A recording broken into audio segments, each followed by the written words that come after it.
Questa, che non è la Quest, ma è la ZS. Questa non la capirà nessuno. Ciao chitarristi, avete presente quelle chitarre super bellissime di Ibanez che sono super versatili, super performanti, che sono veramente super? Sono le Ibanez AZ, una delle serie con il successo più grande in casa Ibanez. Ecco, hanno il difetto di costare un sacco, o meglio, hanno il difetto di costare troppo rispetto alle chitarre economiche. Però questa cosa Ibanez la sa, e infatti finalmente mi sono fatto mandare dai ragazzi di Musical Store 2005 le versioni economiche di questa chitarra. Fossi in voi, se vi piacciono le chitarre economiche ma belle bellissime, mi iscriverei qui al canale e lascerei anche un bel like al video, perché qua chitarre che costano poco, belle bellissime, roba di tutti i giorni. Allora, per capire bene quali sono i punti da valutare per questa chitarra, facciamo un riassunto delle caratteristiche dell'Ibanez AZ. Sono chitarre in stile super strat con configurazioni di pickup pressoché infinite, versatilissime, ci si può fare blues, metal, di tutto, dopo proviamo, e soprattutto sono costruite e rifinite da paura. Quindi, ora che sappiamo che cosa distingue l'Ibanez AZ rispetto alle altre chitarre, sappiamo che cosa cercare in questa versione economica. Queste si chiamano Ibanez AZ ES e la sigla sta per AZ Essential. L'obiettivo è chiaro, portare la linea AZ nelle mani di più chitarristi e musicisti possibile, coinvolgendo anche tutta la parte di principianti e intermedi e poi, perché no, anche i pro che non possono permettersi di spendere vagonate di soldi ogni 10 secondi. Lato estetico e strutturale, la chitarra rispetta le caratteristiche di una Ibanez AZ. Chitarra super strat, sì, è disponibile in due configurazioni, HSS come quella che vedete qui, oppure c'è anche con solo 3 single coil. Tra le due ho scelto di portare questa sul canale perché secondo me con l'humbucker al ponte mi sembra quella che rispecchia un po' di più il DNA dell'Ibanez AZ e che di sicuro aumenta la versatilità dello strumento. Con i 3 single coil, per quanto versatili, secondo me però non c'è paragone. Con l'humbucker il single coil puoi imitarlo, con i 3 single coil e basta è un po' più tosta. Comunque la versatilità non è solo nei pick-up, l'abbiamo anche come conseguenza di una serie di caratteristiche e di scelte, per cui poi i pick-up, ok, sono magari più importanti, ma c'è dell'altro. I legni scelti, ad esempio, sono adatti a una chitarra che deve suonare bene ed essere contemporaneamente stabile. Infatti abbiamo il manico in acero, la tastiera in jatoba, mentre il corpo è un poplar, cioè il pioppo, che è un legno che è stato scelto perché riesce a essere super bilanciato, non troppo spesso, e contemporaneamente non pesa 5.000 kg. E secondo me la versatilità sta anche in queste cose. Poi, parlando sempre del manico, abbiamo la scala da 25 pollici, famosissima sulle chitarre di PRS. Se vi piacciono quelle chitarre, qua sopra c'è la playlist, ne ho provate tantissime qui sul canale, tutte belle, dategli un'occhiata. E in generale la scala da 25 pollici è una via di mezzo tra Gibson e Fender. Ma in questo caso non è stata solo una scelta in questo senso, è stata scelta proprio di proposito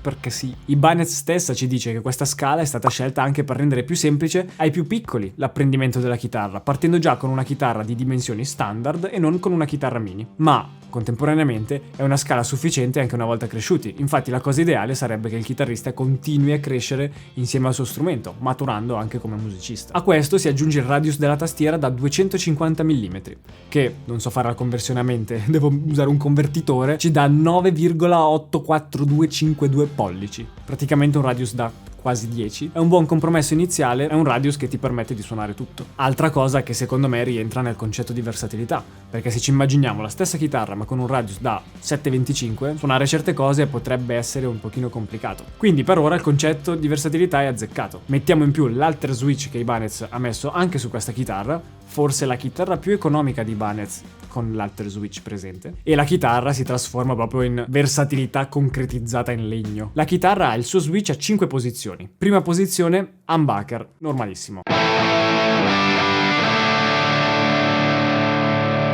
Posizione 2, single coil centrale più single coil al ponte, quindi l'humbucker splittato più single coil centrale. Classica posizione da strato.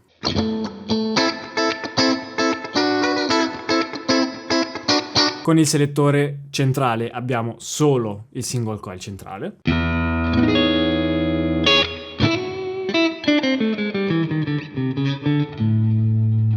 Posizione 4 abbiamo pickup centrale e pickup al manico insieme. Classica posizione 4 da Stratocaster con i 2 single coil.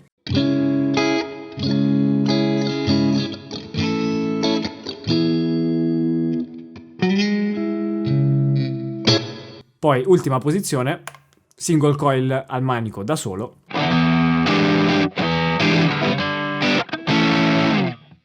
E fin qua una chitarra normale. Poi abbiamo l'alter switch e abbiamo un'altra chitarra, 2 chitarre in una. La prima posizione con l'alter switch attivo non cambia, è sempre l'humbucker, lo stesso di prima. Nella seconda posizione funziona solo l'humbucker splittato, quindi è come se fosse uno split per l'humbucker.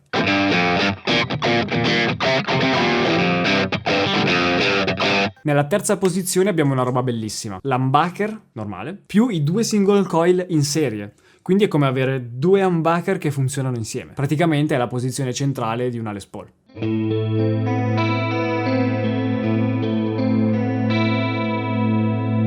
Poi abbiamo la quarta posizione, funziona il single coil al manico con il single coil al ponte, e questa è una configurazione un po' stile Telecaster.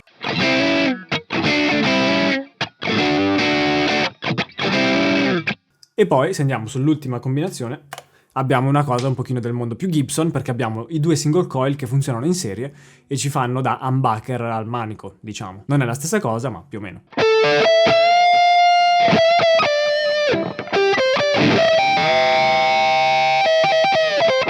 Dopo tutto questo tempo. Ok, lo so che questa cosa dell'alter switch è un po' un casino, ma comunque vi ho messo anche tutte le grafichine con tutti i pick-up attivi nel momento giusto. Riguardate tutto questo pezzo 5 miliardi di volte. E comunque se avete domande potete chiedermi tutto qui sotto nei commenti, oppure dare un'occhiata al link in descrizione dove c'è la descrizione completa di questa chitarra. Quindi per ora, stile della chitarra super strat, versatilità anche troppa. E la qualità costruttiva? La qualità costruttiva è oggettivamente buona, la chitarra è fatta bene, i tasti non sporgono, non danno fastidio, sono posati bene, però chiaramente Ibanez è dovuta scendere a qualche compromesso per far stare una chitarra da 1200, 1300, 1800 euro in poco più di 300. Il manico, per quanto sia bello e suonabile fatto bene, mi ricorda un po' il feeling della Ibanez GRX 40, quindi una chitarra che costa la metà di questa. Però la differenza di prezzo secondo me è giustificata in questo caso, perché questa chitarra ha tutte delle caratteristiche che quella da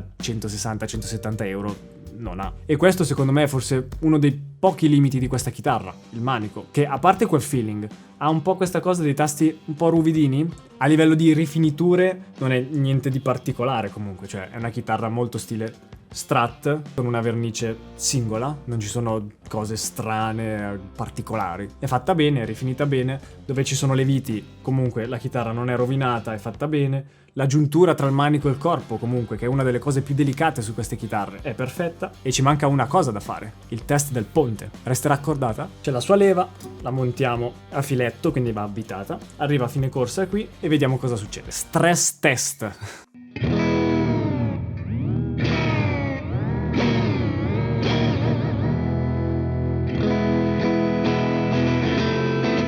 Praticamente è rimasta accordata come l'avevo accordata io. A livello di hardware, quindi ponte meccaniche, anche qui è un po' un compromesso rispetto a una Z di quelle di fascia più alta, ovviamente. Il ponte è un tremolo normalissimo, possiamo dire, ma la cosa che cambia di più sono le meccaniche, che qui sono delle meccaniche standard che troviamo tranquillamente sull'altra chitarra di Ibanez da 170 euro. Diciamo che se ci fosse un upgrade da fare a questa chitarra lo farei su quello. Per il resto è una chitarra che secondo me raggiunge pienamente gli obiettivi che vuole raggiungere. La versatilità estrema a un budget ultra contenuto con qualche piccolo compromesso. Quindi possiamo confermare che questa chitarra è la più versatile ed economica di Ibanez. Ibanez chitarre più economiche ne fa, sì, l'abbiamo visto un attimo fa, però così tanto versatili?